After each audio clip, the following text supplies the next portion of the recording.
From the beautiful campus of Casper College, it's the T-Birds Coaches Show, bringing you game breakdowns, expert analysis, and exclusive interviews. Here's your host, Tom Myler.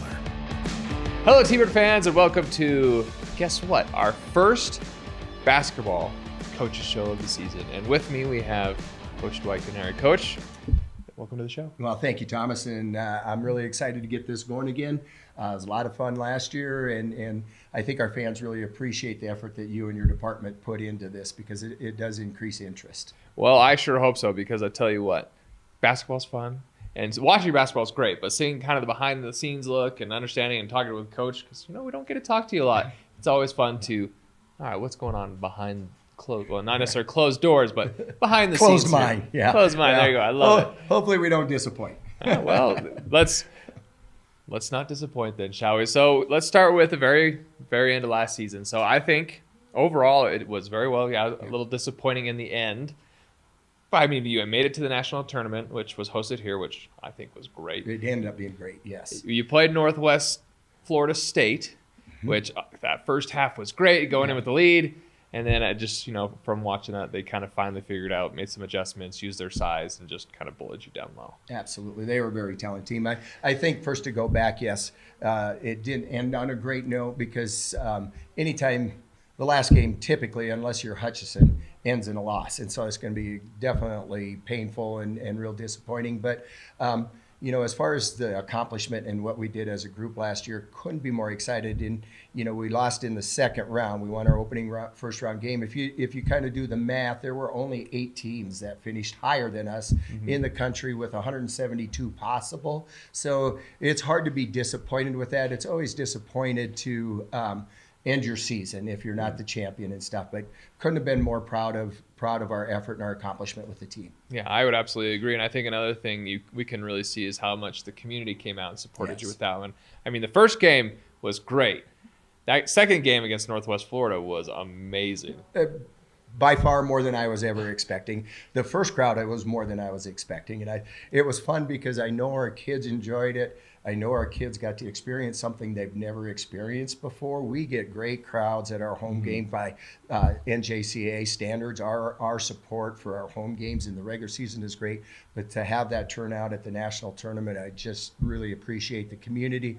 Also, our campus community put out a huge effort to get our students there and our staff there. And so, the people that were involved in that have to understand they created a life experience that will never be forgotten. So appreciate the efforts by everybody there.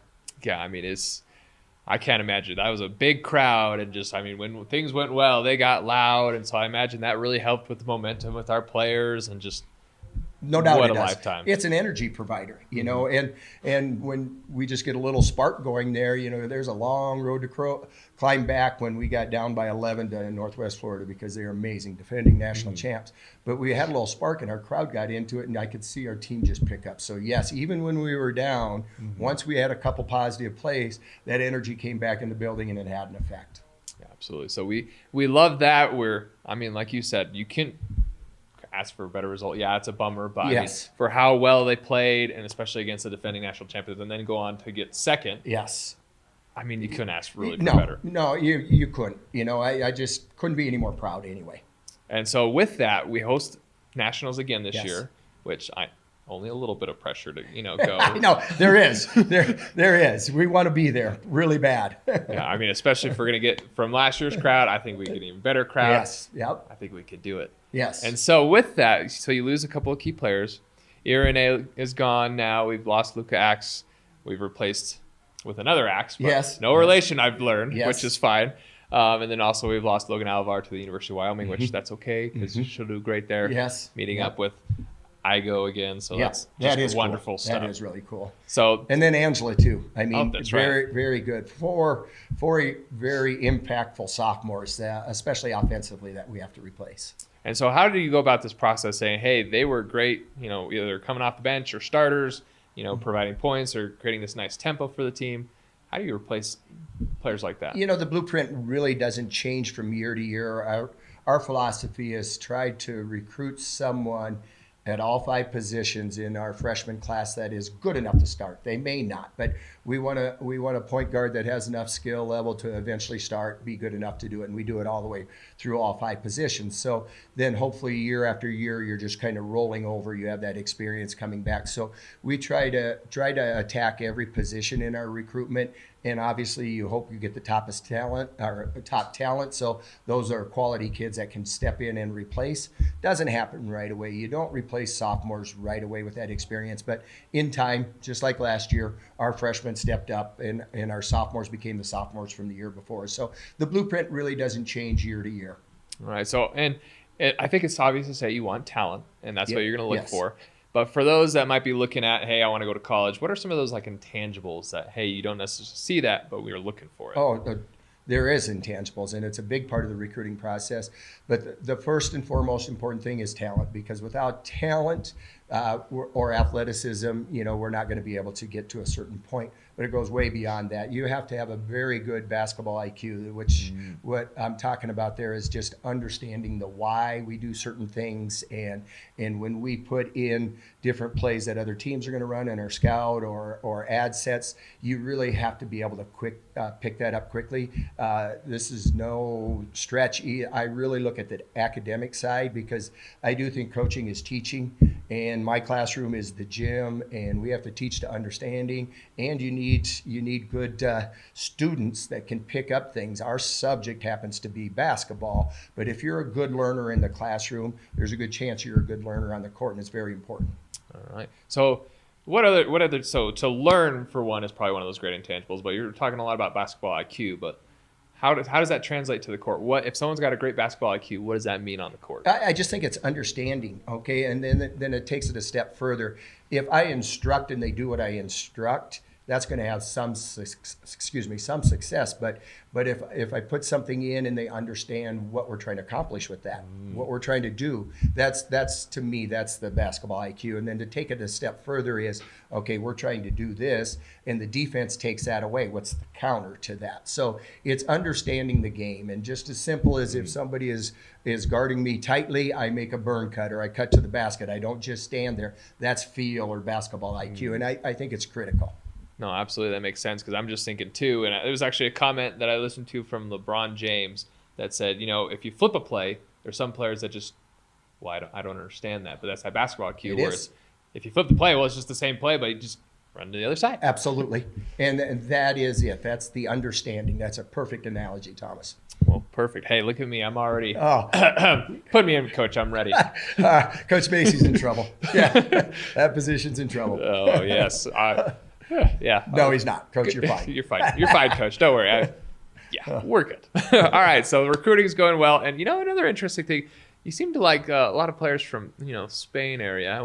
Do you have some sort of funnel coming from there that they just like to come here? It really wasn't by a desired long-term outcome. It just happened because of the process. We've worked with Daniel there for, it's been at least 7-8 years now. And the players that he sent me, very good basketball players. He has not disappointed. And B, excellent individuals. I have not had off the court issues with them. And C, great students. They're some of our best top students. So we've been very pleased with the full product that we've gotten from there. And again, it's not by any design, but it's just turned out that direction. And a lot of those kids, not just from Spain, but other countries, go on to play Division I basketball. So it's been a formula that's worked, and and we just kind of stayed with it because it's been successful. Well, I mean, if it's not broken, don't fix it, right? Yeah. Don't jinx yourself. Yeah, and I mean, yes. We've got some great products. I'm just thinking, I can't remember from a couple of years ago that kind of. Trying to remember her name, but I can't remember it. But I know Sayoa came, San Francisco. Yep. She's been great off the bench and been very productive. Yes. Produced a lot.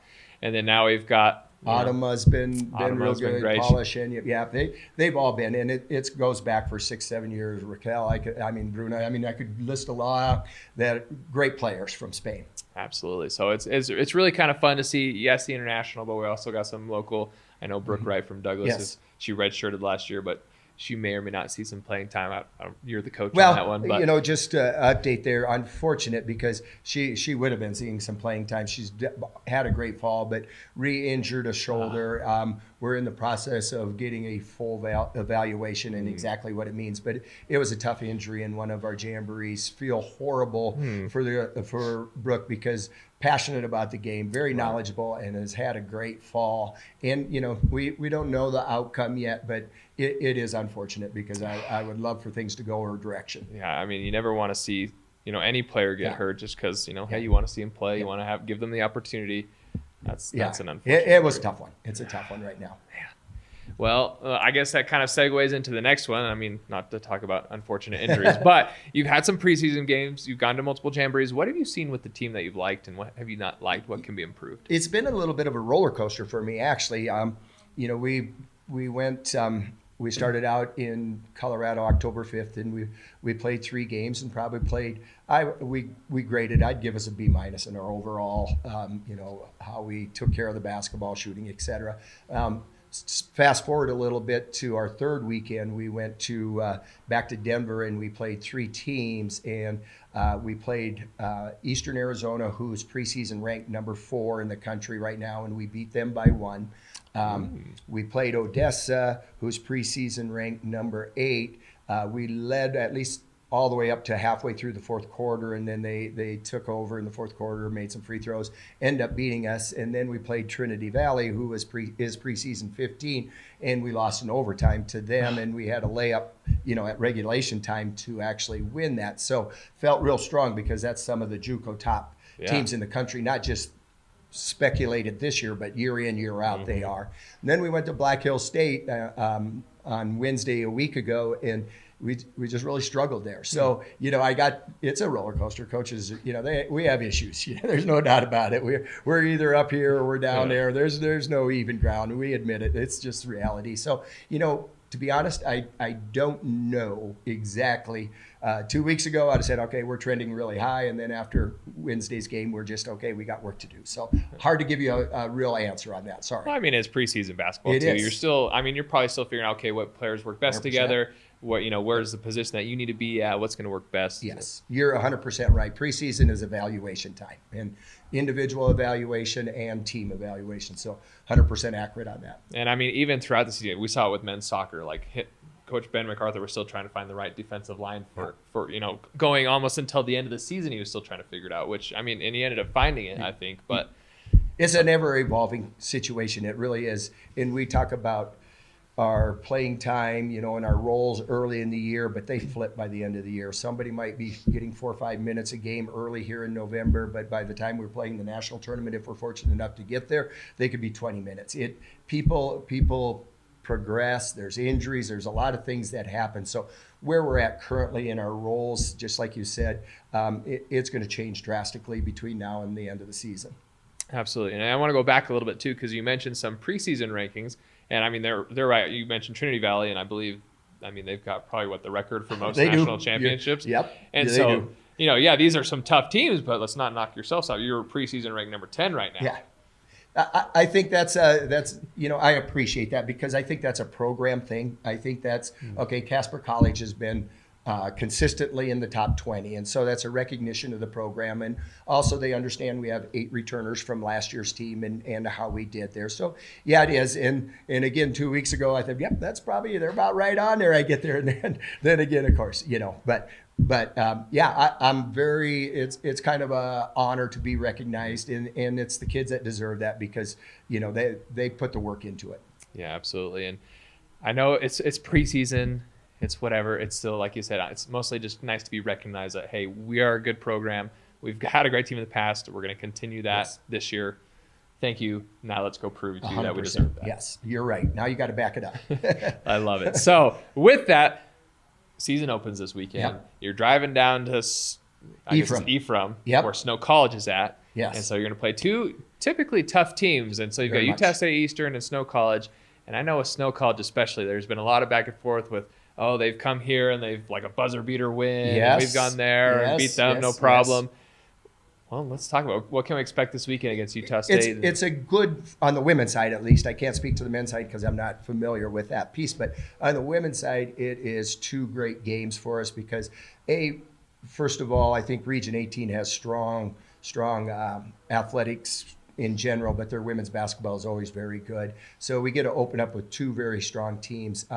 Last year when we went there, we opened the season up with them, and we beat Snow on the first day and then lost to USU Eastern, who at one point got ranked as high as 16 in the top 25 last season. So both of those very good, both of those very well coached. So they're going to be prepared for us. We understand each other because we've coached against each other probably for 5 or 6 years. So there's some familiarity there. But USU Eastern is going to be a handful and a half for us at the beginning. And again, they got us last year. And then Snow might have the most returning players that we're going to play this year. I think they have 6 that were in the top 7 scoring returning. So they have some great sophomores coming. So definitely long road trip, good competition. We're going to find out a little bit about the Lady T-Birds. Well, I mean, if you're going to drive that much, you might as well go play some tough teams. No, yes, for sure. Get better. I mean, we can call out our women's volleyball team here. They've had a very tough schedule, and I imagine you're going to have a tough schedule. Like we are.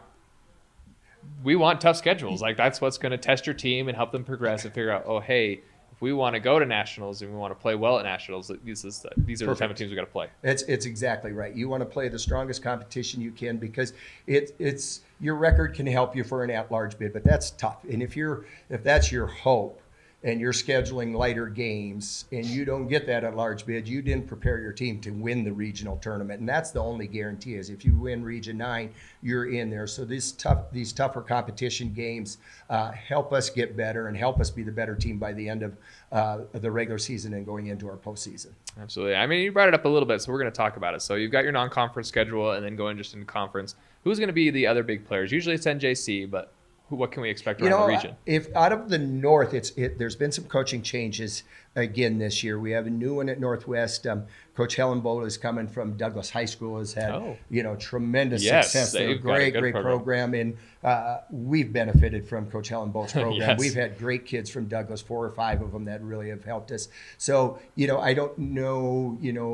There's a lot of newness there. I don't know how he recruited and those kind of things. Mm-hmm. Western Wyoming's been very strong the last several years. Coach Padilla does a great job. Good shooters. Yep. LCCC and Eastern, I haven't watched Eastern Wyoming play this year, but a lot of the conversation at our jamborees of coaches that played them said they're really physical and really good this year. So they've been mentioned. And then out of the South, Western Nebraska, fun fact, Coach Davis, who coached here at Casper College with me probably about 8 years ago, right before Coach Macy came. He's now the head coach at Western Nebraska. So, very good coach, and we'll do a good job there. So Western Nebraska will be there, and JC will be there again. I was really impressed. We played Lamar Community College, and they have not been strong in the South for probably as long as I've been here at Casper College, but they have a really nice team and really well coached, so they could be a pop-up in there. So it's going to be very typical. There's going to be probably 3 teams that are going to be right in the thick of things, but there's going to also be probably 5, 6, 7 teams that are going to be good enough to beat anybody out of those, even those top 3 teams on a given night. So you always have to have your A game. So you're telling me that you can't just take a night off when playing any of these teams. You have to show up, say, hey, we know we can play. Yes, whatever you might have heard in the past, this is a new team. Absolutely. We're ready. I guess my biggest thing, they're college athletes too. They're on scholarship too. There's a reason why they're playing there. They have talent. So you're competing against someone that has exceeded the high school level and is good enough to play at the next level. So yes, if you take anybody lightly, if they have advanced this far, you're gonna have a rude awakening. All right. Well, we're all excited to see how this season goes, and I mean, basketball's fun. We gotta love it. We're excited to watch it. We're excited to cheer you guys on, and I appreciate it. Let's make it back and I hope I really think we're going to be a fun product for our fans. We're hopefully can play a style where they can get energized. Our fans can too. So always have been appreciative of our support from our community and campus community. So hopefully we can get it again this year. All right. So one final question for you, Coach, before we kind of let our fans end this program. for the season, if you can look at it and say, hey, if we do this one or two things right, we're going to have a very successful year, what would you say that would be? I think right now, I don't know if we can shoot a solid percentage. I would like to shoot 45% from the floor and probably 34% from the three-point line. Our efforts are already showing that it's going to be good and those kind of things. And I think our preparation is going to be good. It might come down to how well can we shoot the basketball. And that's probably the number one thing that I think if we can get to those targeted percentages consistently, we're going to have a chance to win a lot of games. I mean, that is how it works, right? If you score more points, the other team usually wins. Simple game, isn't it? Simple. I love it. Get it in the basket. Yeah. That's why I can't play, because I can't make it in the basket. Those that can't coach, right? Oh, well, all right, there you go. Put me in then, Coach. I'm ready. All right. Well, thank you, T-Bird fans, and we will see you next time.